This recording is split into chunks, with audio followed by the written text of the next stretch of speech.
देखना चाहता हूँ। तभी दरवाजा जोर से खुला। मीना अपने कमरे से बाहर आई और कुणाल से टकरा गई। मीना चौंक गई, एक कदम पीछे हट गई और कुणाल को सावधानी से देखने लगी। तुम यहाँ खड़े होकर क्या कर रहे हो? कुणाल भी चौंक गया। उसे उम्मीद नहीं थी कि मीना उस समय बाहर आएगी। उसकी नजर मीना पर पड़ी। उसने देखा कि उसने कमर तक की लंबाई वाली हॉट पैंट पहनी हुई थी, जो इतनी टाइट थी कि लगभग उसकी जांघों के बीच धंस गई थी। उसकी of height body hanging textured strap T shirt से उसका आधा गोरा और भरपूर बस्ट दिख रहा था। कुणाल ने शांत होने का नाटक करते हुए गहरी सांस ली। आह, खैर, मैं अभी अभी नहाकर आया हूं। अब आगे। कुणाल यह कहते हुए अपने रूम में लौट गया। मीना ने पीछे से कुणाल को संदेह से देखा। कुणाल के अपने कमरे में गायब होने तक उसे याद नहीं आया कि उसे बाथरूम जाना है। उसने इस बारे में ज्यादा नहीं सोचा और बाथरूम में भाग गई। अपने कमरे में वापस आकर कुणाल ने जल्दी से दरवाजा बंद कर दिया और राहत की गहरी सांस लेने के लिए उस पर झुक गया। सच कहूं तो मीना ने उसे चौंका दिया था जब वह अचानक बाहर आई थी। अगर उसे पता चलता कि वह उसके कमरे में चुपके से बातें सुन रहा है तो वह उसे वहीं मार देती। कुणाल ने अपना सिर हिलाया, तौलिया एक तरफ फेंका और बिस्तर पर लेटकर अपने फोन से खेलने लगा। चूंकि उसने अभी अभी फोन खरीदा था, इसलिए उसे वे एप्स इंस्टॉल करने की जरूरत थी जो वह आमतौर पर इस्तेमाल करता था। समय रहते उसने सबसे पहले ट्विच डाउनलोड किया और लाइव स्ट्रीम देखने के बारे में सोचा। संयोग से कुणाल ने ट्विच खोलते ही रेकमेंडेड चैनल सेक्शन में एक जाना पहचाना चेहरा देखा। वह व्यक्ति कोई और नहीं बल्कि मीना थी। उत्साहित होकर कुणाल ने मीना के प्राइवेट केबिन नामक चैनल पर क्लिक किया। लाइव स्ट्रीम में मीना गा रही थी और उसकी आवाज मधुर थी। वह कुछ समय पहले ही ट्विच पर चली गई थी। इससे पहले वह दूसरे प्लेटफॉर्म पर लाइव स्ट्रीमिंग कर रही थी। गाने और चैटिंग के अलावा कोई स्पष्ट सामग्री नहीं थी, इसलिए उसकी फैन फॉलोइंग अधिक नहीं थी। वर्तमान में लाइव स्ट्रीम देखने वाले बहुत कम दर्शक थे, लेकिन उसे हर दिन मिलने वाले बिट्स, दान और सदस्यताएं उसके 1 महीने के खर्च के लिए पर्याप्त थीं। कैमगर्ल के तौर पर मीना को हर दिन कई अजीबोगरीब दर्शक मिलते थे, लेकिन वह इतने सारे लोगों के सामने गुस्सा नहीं हो सकती थी। अपने दर्शकों से नाराज होने का मतलब था उन्हें खोना और कैमगर्ल के तौर पर काम करना जारी रखना मुश्किल हो जाता। अपने चैनल को विकसित करने के लिए मीना ने चुनिंदा दर्शकों के सवालों का जवाब दिया और अपमानजनक टिप्पणियों और मांगों को अनदेखा किया। सौभाग्य से उसके पास अपने चैनल पर चैट की निगरानी करने में मदद करने के लिए कई मॉडरेटर थे। मैं सबके लिए एक और गाना गाऊंगी क्योंकि मैं इस लाइव स्ट्रीम को समाप्त करने वाली हूं। मीना ने प्यार से मुस्कुराया। जैसे ही वह गाना शुरू करने वाली थी, उसने बैंगनी रंग के सब गिफ्टर बैज वाले एक दर्शक को अपने लाइव स्ट्रीम चैनल में प्रवेश करते देखा। मीना ने तुरंत कहा, नीतीश का मेरे लाइव स्ट्रीम चैनल पर स्वागत है। लेकिन जब वह दर्शक लाइव स्ट्रीम चैनल में आया तो उसकी पहली चैट ने मीना को शर्मिंदा कर दिया। नीतीश के संदेशों की वजह से मीना के चैनल पर व्यूज की संख्या बहुत ज्यादा हो गई। मीना जैसी कैमगर्ल के लिए 50 बिट का इनाम पाना बहुत बड़ी बात थी। माना जाता है कि मीना को तब खुशी होनी चाहिए जब कोई उसके लिए पैसे खर्च करने को तैयार हो, लेकिन वह नाचने में अच्छी नहीं थी, न ही उसे चिढ़ाने वाला डांस पसंद था। इसीलिए उसने मुस्कुराते हुए कहा, मुझे नाचना नहीं आता, क्या तुम कोई गाना मांगोगी और मैं तुम्हें गाकर सुनाऊंगी? लेकिन नीतीश को यह बात पसंद नहीं आई। स्क्रीन पर स्पेशल इफेक्ट वाली सूचनाएं चमक उठी। नीतीश द्वारा मीना को 25 बिट्स भेजे जाने के बाद दर्शकों की संख्या में वृद्धि हुई थी। कुछ दर्शक जो अभी अभी आए थे और उन्हें नहीं पता था कि क्या हो रहा है, भीड़ के साथ चले गए और मीना के नृत्य का स्वागत किया। मीना मुश्किल में थी। सबसे पहले वह नाच नहीं सकती थी और नीतीश के इरादे कुछ बुरे लग रहे थे। अगर वह नाचती तो वह और भी ज्यादा मांगे कर सकता था। बिट्स की वजह से मीना के लाइव स्ट्रीम पर हजारों व्यूज आ चुके थे। दर्शकों में एक उन्मत्त लय थी। कुछ भद्दे दर्शकों ने तो मीना से मिनी स्कर्ट पहनकर नाचने का अनुरोध भी किया। मीना ने अपने चेहरे पर पीड़ा भरी नजर के साथ अपने दांत पीस लिए, लेकिन वह रोने की हिम्मत नहीं कर पाई। पूरे ट्विच प्लेटफॉर्म पर मीना एक मासूम स्ट्रीमर थी। वह वही कर सकती थी जो दूसरी कैम गर्ल्स करती है और अजनबियों के सामने अपना शरीर दिखाती है। हालांकि ऐसा करने का कोई तरीका नहीं था। मीना जानती थी कि अगर वह ऐसा करती है तो उसे बहुत सारे टिप मिलेंगे। लेकिन वह ऐसा कुछ नहीं करना चाहती थी जो उसके सिद्धांत के खिलाफ हो। जैसे ही दर्शक हूटिंग कर रहे थे, कुणाल ने एक ऐसा संदेश भेजा जिससे वह तुरंत ही जनता का दुश्मन बन गया। अब आगे क्या होगा, जानने के लिए पढ़ते रहो इंस्टा बिलियनेयर।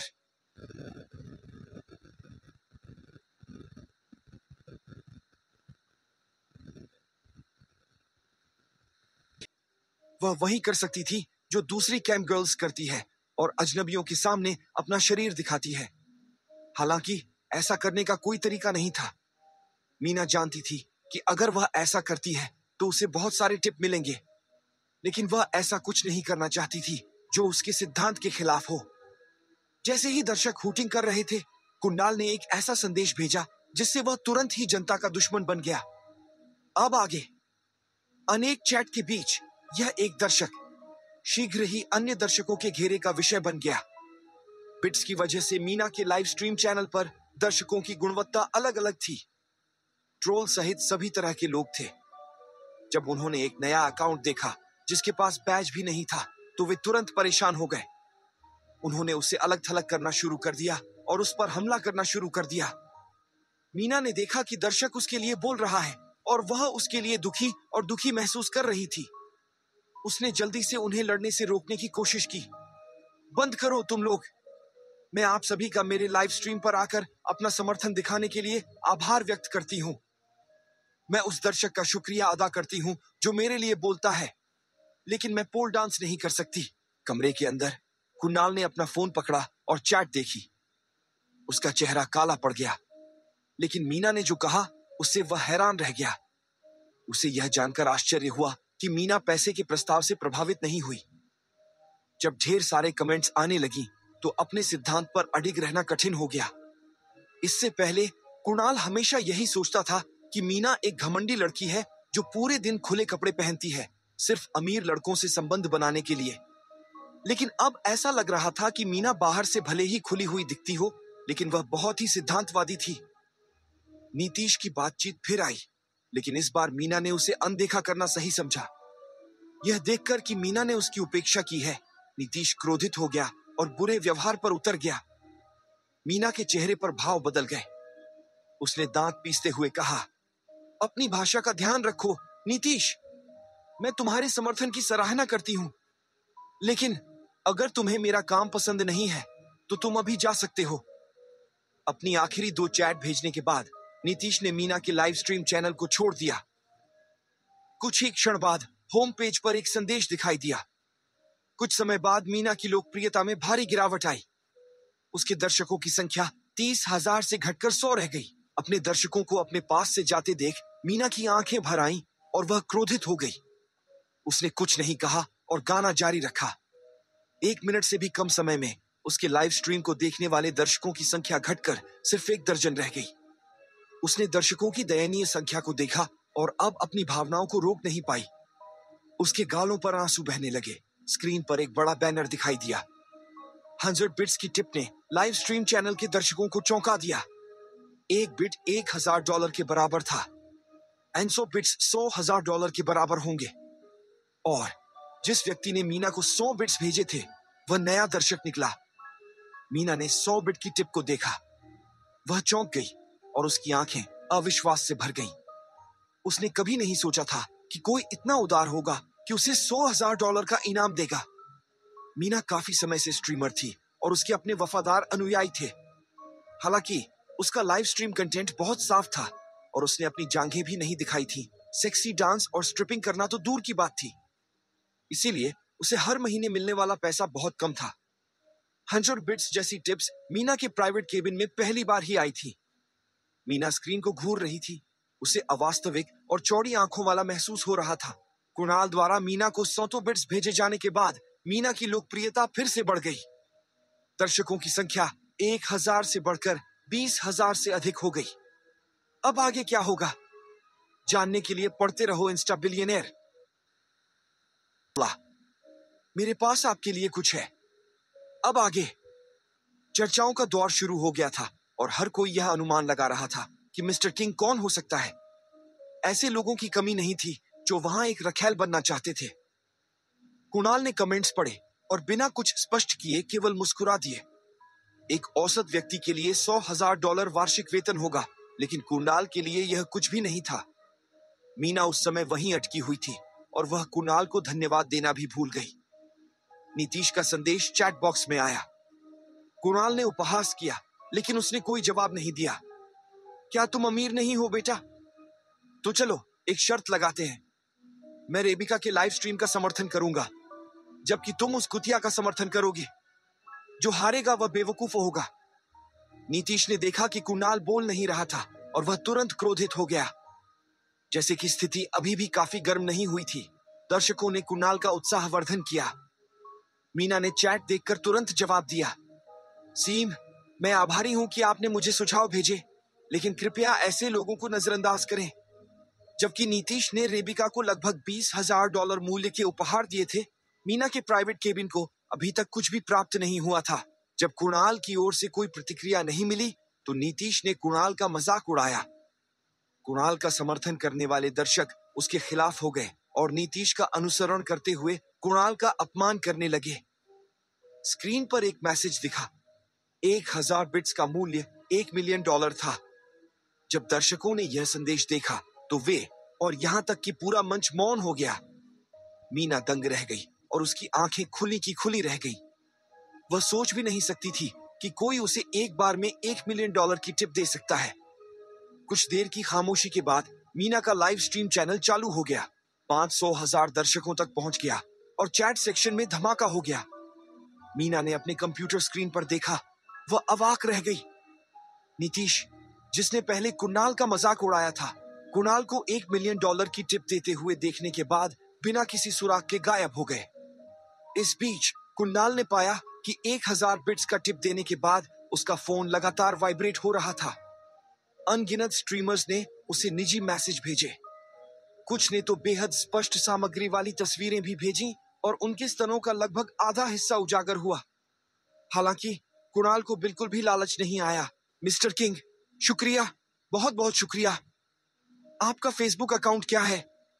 मैं आपको एक दोस्त के तौर पर जोड़ूंगी। मीना मंत्रमुग्ध हो गई और उसकी आवाज भावुक हो गई। वह अब पहले जैसी अलग थलग नहीं दिख रही थी, बल्कि इसके बजाय वह और भी ज्यादा आकर्षक हो गई थी। कुणाल ने चैट संदेश भेजने के बाद ट्विच से बाहर निकलकर सोने के लिए तैयार हो गया। बिस्तर पर लेटे लेटे उसने अपने पिछले सालों के जीवन के बारे में सोचा। कुणाल ने जानवी और खुद का भरण पोषण करने के लिए 3 साल तक एक फूड डिलीवरी मैन के रूप में कड़ी मेहनत की और उसने अनगिनत उपहास और अपमान सहे।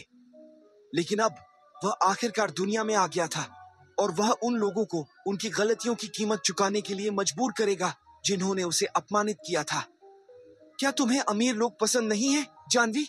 अगर तुमने मुझसे नाता नहीं तोड़ा होता तो तुम दुनिया की सबसे अमीर लड़की होती। लेकिन अफसोस, अब बहुत देर हो चुकी है। कुणाल खुद को रोक नहीं पाया और धीरे से विलाप करने लगा। ठक ठक ठक। तभी किसी ने दरवाजा खटखटाया। कौन है? कुणाल ने अवचेतन रूप से पूछा। लेकिन मीना के अलावा घर में कोई और नहीं था। क्या तुम सो रहे हो, कुणाल? निश्चित रूप से मीना की मधुर आवाज दरवाजे के बाहर से आई। रात बहुत हो चुकी है। मीना इस समय मुझे क्यों ढूंढ रही है? क्या उसे पता चल गया है कि मैं मिस्टर किंग हूं? कुणाल ने मन ही मन सोचा। फिर उसने दरवाजे की ओर कहा, अभी नहीं। क्या तुम्हें कुछ चाहिए? मेरे कमरे में आओ, मेरे पास तुम्हारे लिए कुछ है। मीना फिर अपने कमरे में लौट आई। अब आगे क्या होगा जानने के लिए पढ़ते रहो Insta billionaire. Insta billionaire. Meena और कुणाल। क्या तुम सो रहे हो, कुणाल? निश्चित रूप से मीना की मधुर आवाज दरवाजे के बाहर से आई। रात बहुत हो चुकी है। मीना इस समय मुझे क्यों ढूंढ रही है? क्या उसे पता चल गया है कि मैं मिस्टर किंग हूं? कुणाल ने मन ही मन सोचा। फिर उसने दरवाजे की ओर कहा, अभी नहीं। क्या तुम्हें कुछ चाहिए? मेरे कमरे में आओ, मेरे पास तुम्हारे लिए कुछ है। मीना फिर अपने कमरे में लौट आई। अब आगे उसके पास मेरे लिए कुछ है। आखिर वो क्या कर रही है? मीना की बात सुनकर कुणाल हैरान हो गया। एक पल के लिए झिझकने के बाद उसने कपड़े पहने, दरवाजा खोला और बाहर चला गया। मीना बहुत खूबसूरत थी। भले ही वह कुछ गलत करने की सोच रही हो, लेकिन उसे कुछ भी खोने को नहीं था। कुणाल के दरवाजे पर कुछ बार दस्तक देने के बाद मीना मुस्कुराती हुई दरवाजा खोलने आई।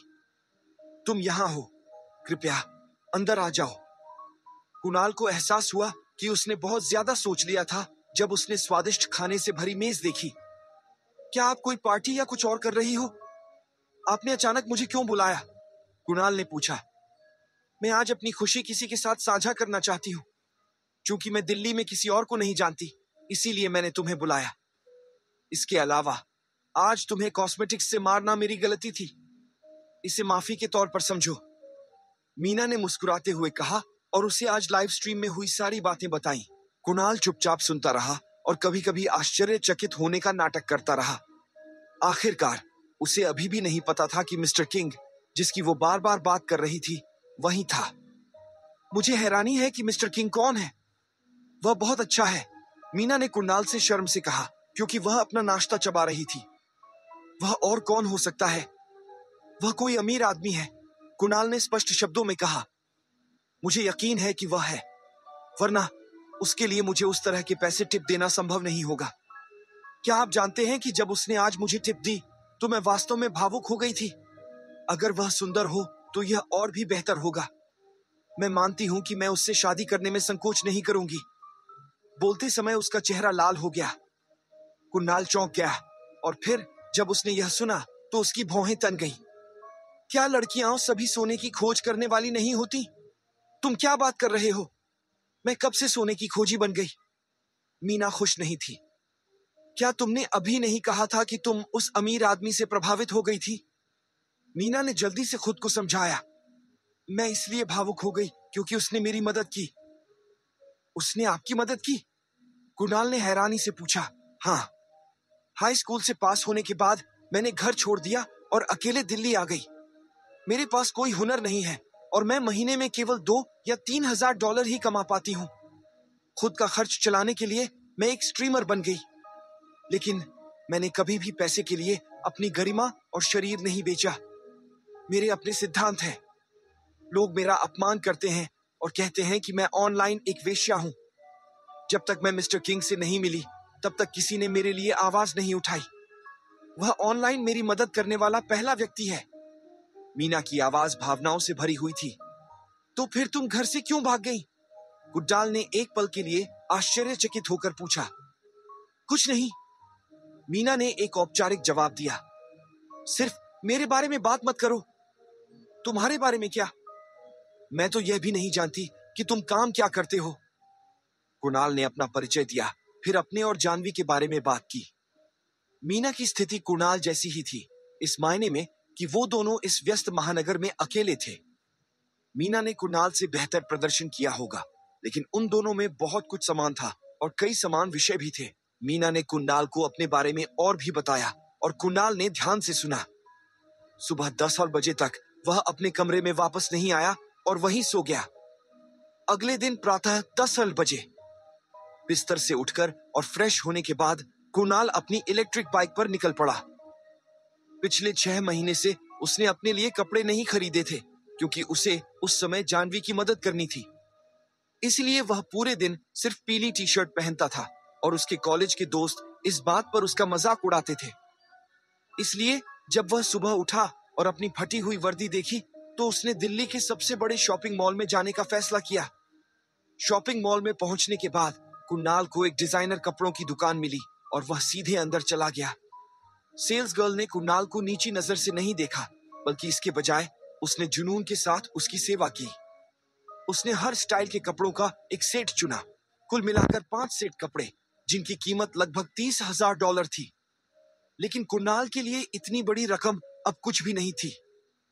बिल चुकाने के बाद उसने एक सेट अपने पास रख लिया और सेल्स गर्ल से बाकी सेट उसके किराए के घर पर भिजवाने को कहा। फिर वह कपड़ों के साथ फिटिंग रूम में गया और कपड़े बदले। कहावत कपड़े आदमी को बनाते हैं, इससे ज्यादा सटीक नहीं हो सकती। कुणाल किसी भी तरह से बदसूरत नहीं था और वह मर्दाना आकर्षण से भरा हुआ था।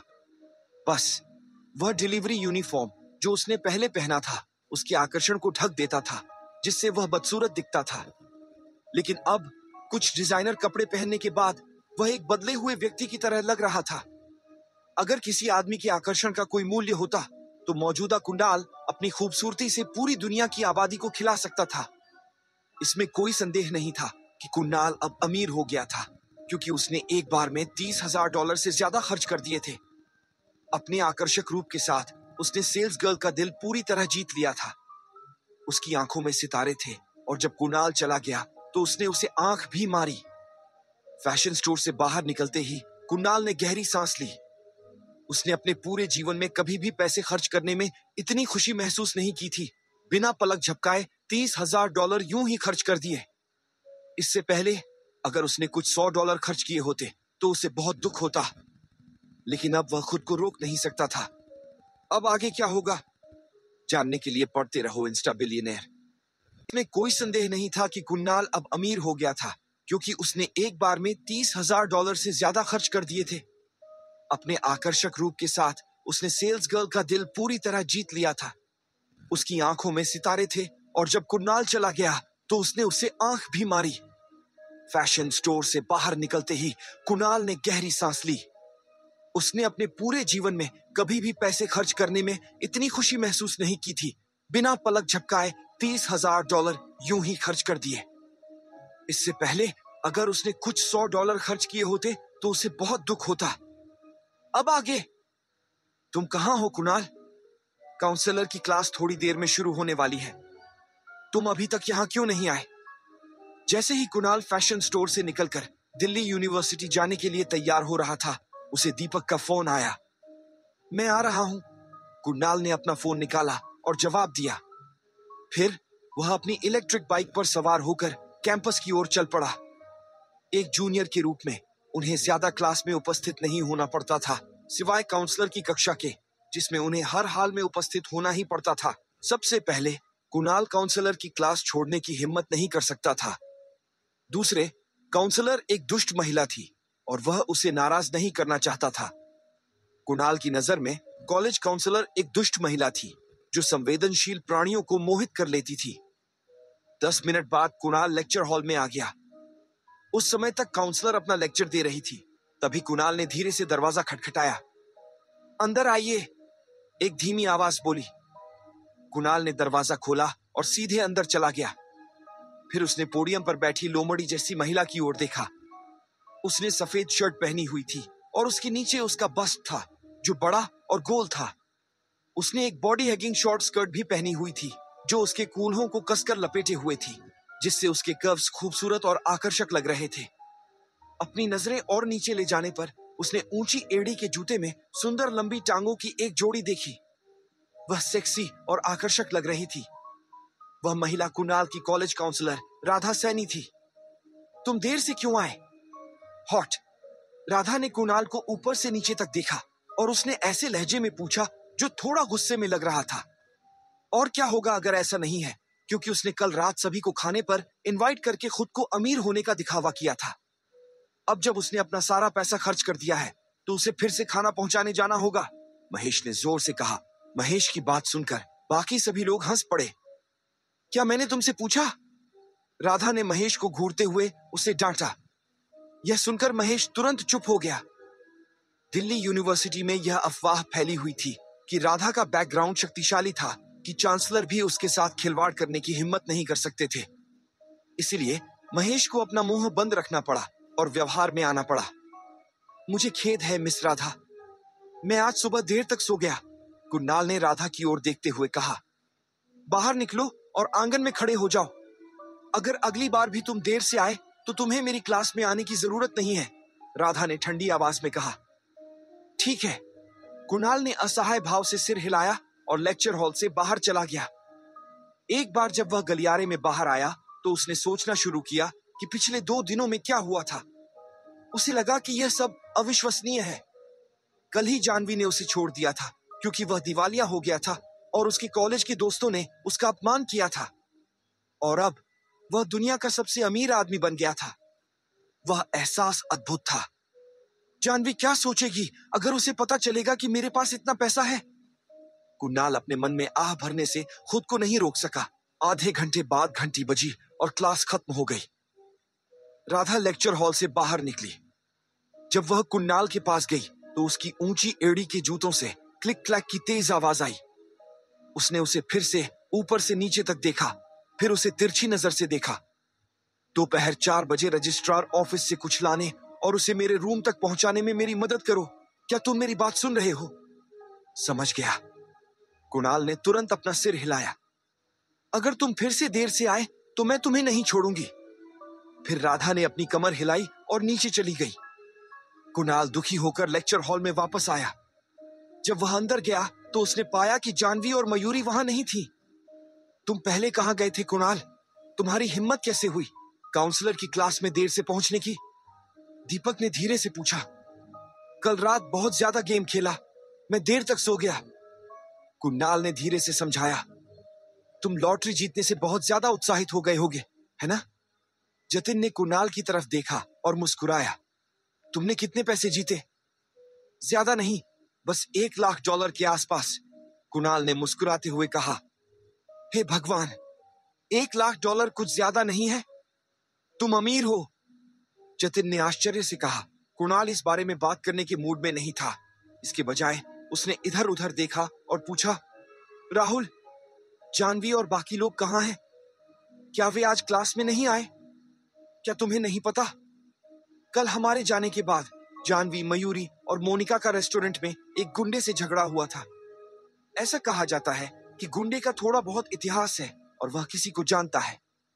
वह आज सुबह जानवी, मयूरी और मोनिका को ले जाने के लिए कैंपस में आया था। राहुल को उन्हें बचाने के लिए अभी जाना चाहिए था, दीपक ने जल्दी से समझाया। जब से वह राहुल के पीछे पड़ी है, जानवी एक अलग ही इंसान बन गई है। वह घमंडी है।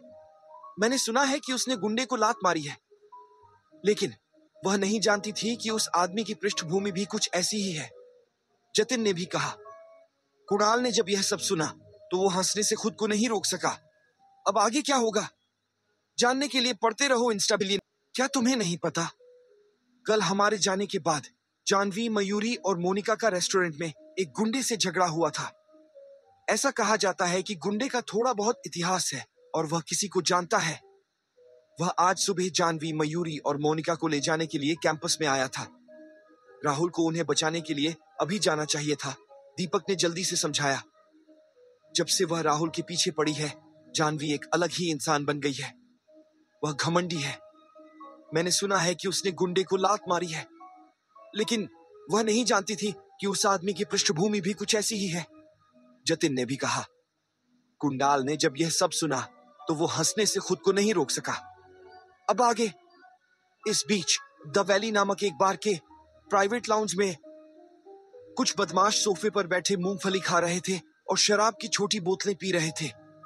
जानवी, मयूरी और मोनिका चिंतित भाव के साथ कमरे के कोने में दुबकी हुई थी। उस पल जानवी को बहुत पछतावा हुआ। उसने कभी नहीं सोचा था कि उस गोरे लड़के का बैकग्राउंड इतना मजबूत होगा। अगर उसे पता होता कि वह गोरा लड़का कौन है तो वह उसे कभी भी अपनी ऊंची एड़ी के जूते से नहीं मारती, चाहे कल कुछ भी हुआ हो। उस गोरे लड़के का नाम तन्मय सहाय था। तन्मय सहाय कोई गैंगस्टर नहीं था, लेकिन उसका बड़ा भाई परवीन सहाय गैंगस्टर था। परवीन सहाय दिल्ली यूनिवर्सिटी के पास एक गैंगस्टर था।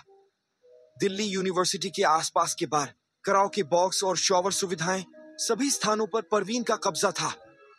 अगर दिल्ली यूनिवर्सिटी का कोई स्टूडेंट परवीन के साथ अन्याय करता था तो आमतौर पर चीजें उनके लिए अच्छी नहीं होती थी। Bang bang. अचानक प्राइवेट लाउंज के बाहर से जोरदार दस्तक की आवाज आई। अंदर आइए। परवीन सोफे के बीच में बैठ गया और कोल्ड वॉइस में बोला। राहुल घबराए हुए भाव के साथ प्राइवेट लाउंज में चला गया। उसने झुककर परवीन का अभिवादन किया। हेलो परवीन, क्या यह तुम हो राहुल? परवीन को ऐसा लग रहा था जैसे वो राहुल को जानता हो। परवीन के चेहरे पर मुस्कान आ गई। जब जानवी, मयूरी और मोनिका ने परवीन के चेहरे पर मुस्कान देखी तो उनकी आंखों में आशा की एक झलक दिखाई दी। अगर राहुल परवीन को जानता होता तो स्थिति को ठीक करने का अभी भी कोई रास्ता था। परवीन, मुझे बहुत दुख है। मेरी गर्लफ्रेंड को कुछ भी पता नहीं था और उसने तुम्हारे छोटे भाई को मारा। क्या तुम मेरी खातिर आज उन्हें जाने दे सकते हो? मैं भविष्य में तुम्हें जरूर पैसे चुकाऊंगा, राहुल ने परवीन की ओर देखते हुए हिम्मत से कहा। हो, क्योंकि मिस्टर राहुल ने यह अनुरोध किया है तो मैं आपके लिए यह करूंगा। परवीन ठंडी हंसी हंसा और बोला, मैंने शुरू में अपने छोटे भाई को इन 3 महिलाओं का स्वाद चखने देने की योजना बनाई थी, लेकिन चूंकि मिस्टर राहुल ने अनुरोध किया है तो इसे भूल जाइए। मेरे छोटे भाई के इलाज के बिल की भरपाई करें, फिर आप उन तीनों को ले जा सकते हैं। इलाज का बिल कितना है? राहुल क्षण भर के लिए स्तब्ध रह गया, फिर उसने दांत पीसते हुए पूछा, आपकी गर्लफ्रेंड ने नुकसान किया है, इसलिए उसे $1,00,000 देने होंगे। बाकी 2 लोग 50-50 हजार डॉलर देंगे। परवीन ने जानवी की ओर इशारा करते हुए कहा। यह सुनकर राहुल वहीं जम गया। उसके चेहरे पर एक कठोर भाव था। राहुल ने कल सनशाइन में $70,000 खर्च किए थे। इसके अलावा यह उसके पिता का पैसा था। अब जब परवीन $1,00,000 मांग रहा था तो राहुल संभवतः इतना पैसा खर्च नहीं कर सकता था। क्या बात है, तुम्हारे पास पैसे नहीं हैं? परवीन ने भौहें सिकोड़ते हुए पूछा, जैसे उसे राहुल की परेशानी का अंदाजा हो। परवीन, क्या $1,00,000 ज्यादा नहीं है? राहुल ने धीमे स्वर में कहा। हो, अगर तुम्हें लगता है कि यह बहुत ज्यादा है तो कोई बात नहीं। तीनों महिलाएं मेरे भाई के साथ एक रात बिताएंगी, फिर हम इसे एक दिन कहेंगे। परवीन ने विकृत रूप से हंसते हुए कहा। नहीं नहीं। परवीन की बात सुनकर राहुल ने तुरंत चिल्लाया, फिर उसने हाथ हिलाया। ठीक है परवीन, ये कैसा लग रहा है? सबसे पहले मैं उसे ले जाऊंगा, फिर मैं 2 दिन बाद पैसे भेजूंगा। चिंता मत करो, मेरे पास निश्चित रूप से पैसे तैयार होंगे। परवीन के होंठों पर एक आधी मुस्कान आ गई। ठीक है, क्योंकि हम एक दूसरे को इतने सालों से जानते हैं, इसीलिए मैं तुम्हारे लिए यह करूंगा। क्या आपके पास BMW नहीं है? अभी आप अपनी कार यहां गिरवी रख सकते हैं, फिर आप 3 दिन के अंदर सारा पैसे जमा कर सकते हैं और मैं आपकी कार आपको वापस कर दूंगा। जब राहुल ने यह सुना तो वो दंग रह गया। क्या बात है, तुम तैयार नहीं हो? परवीन ने ठंडे स्वर में पूछा। नहीं, बिल्कुल नहीं। राहुल ने जल्दी से अपना सिर हिलाया। उसने अपनी कार की चाबियां निकाली और परवीन के सामने रख दी। ठीक है, अपनी गर्लफ्रेंड को ले जाओ। परवीन ने राहुल की कार की चाबियां लेने के बाद बेपरवाही से कहा, चलो अब। राहुल ने जानवी, मयूरी और मोनिका की ओर निराशा भरे भाव से देखा। तीनों लड़कियां तुरंत उठ खड़ी हुईं और राहुल के साथ जाने के लिए तैयार हो गईं। हालांकि परवीन अचानक चिल्लाया, तुम सबको जाने की अनुमति किसने दी? मैंने केवल राहुल को उसकी प्रेमिका को ले जाने की अनुमति दी थी, लेकिन तुम दोनों यहां रह रही हो। परवीन की बात सुनकर मयूरी और मोनिका का चेहरा पीला पड़ गया। वे निराशा से राहुल और जानवी की ओर देखने लगी। राहुल, तुम हमें यहां नहीं छोड़ सकते, मयूरी ने कहा। राहुल ने मयूरी की तरफ देखा और फिर असहाय होकर बोला, मुझे अपनी कार भी गिरवी रखनी पड़ी है। मेरे पास तुम दोनों की मदद करने के लिए और कुछ नहीं है। तुम दोनों को खुद ही कोई रास्ता सोचना चाहिए। राहुल की शुरुआत में मयूरी और मोनिका के साथ कभी कोई संबंध नहीं था। अगर वह उन दोनों को बचाना चाहता था तो उसे $1,00,000 और खर्च करने पड़ते। राहुल इतना नुकसान उठाने को तैयार नहीं था। राहुल की बात समाप्त होने के बाद वह जानवी को अपने साथ प्राइवेट लाउंज से बाहर खींच लाया। मयूरी और मोनिका असहाय होकर अपने स्थान पर खड़ी थी और उनके चेहरे पर बहुत ही भयावह भाव थे। उन्हें उम्मीद नहीं थी कि राहुल इतना निर्दयी होगा कि उन दोनों को छोड़कर चला जाएगा। क्या तुम दोनों परेशानी से बचने के लिए कुछ पैसे खर्च करने का प्लान बना रहे हैं, या क्या आप मेरे छोटे भाई के साथ यहाँ रात बिताने का प्लान बना रहे हैं? परवीन ने बियर पीते हुए और विकृत निगाह से उनकी ओर देखते हुए कहा। मयूरी के पास एक आकर्षक फिगर और अद्भुत संपत्ति थी। इसके अलावा उसने आज कुछ बहुत ही खुला हुआ पहना था। गहरे रंग का टॉप और माइक्रो मिनी स्कर्ट उसके कामुक फिगर को और भी उभार रहे थे। मोनिका की बात करें तो भले ही उसका फिगर मयूरी की तरह अच्छा नहीं था, लेकिन वह दिखने में काफी अच्छी थी। वह दिल्ली यूनिवर्सिटी की दुर्लभ सुंदरियों में से एक थी। अब आगे क्या होगा, जानने के लिए पढ़ते रहो इंस्टा बिलियनेयर।